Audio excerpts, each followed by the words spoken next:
طالب ته وی طالبہ سبق ولې دی وی الله ویلي کنه چې علم حاصل د علم فضیلت یې دی هو تريد به غیر او چې خلق ته وی قاری صاحب خلق ته وی شیخ صاحب قرآن دی لنه لري چې الله رضا شي ستا پکې بل خداع والا کسله او د دې زمانه وفاق او نفاق والا هغه د چې سوچو کې ته به حیران شې ته پوښتنه وکې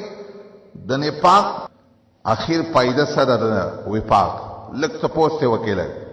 د وفاق څه پایده راته وخه او په دین کې یو پایده راته وخه نه دی باندې وفاق امتحان زکه ورکو چې سبا دا د دې سند د ایم ای سره برابر دی نو سبا کې چې سبا په سکول کې په نوکری راته ملاو شي ان تعمل بما امرك الله وتريد به غيره کې خو هغه څه چې الله درته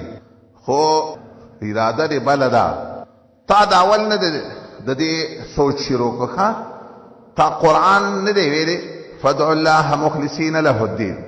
تا حدیث نه دی ویلي بخاری کې اول حدیث دا دی انما الاعمال بالنیات تا خو د وخت نه شی وران کولک او نور قصه لا بدل دا شو زمون په وخت کې وفاقونه نفاقونه وو شیخ محمد طاهر باندې ته نفاق وا داغه سره موافقت کوم په دې باب کې خو سړو الکانو باندې پاکونه ورکول او وس جینکوم نفاقونه شروع په خایو پښتونو یو شیرو پښتنو به یو خبره کوي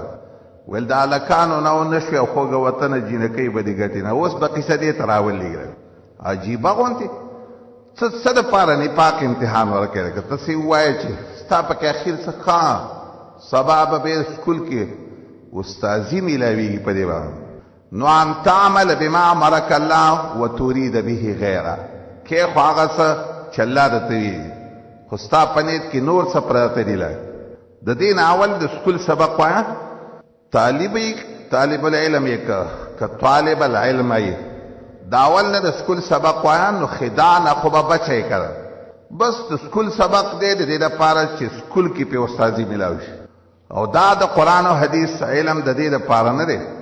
چې د دې سند دې ته ایم ای سره برابر واخلې او سبا دې په سکول کې په استادي یا دې تبل نو کری ملاوي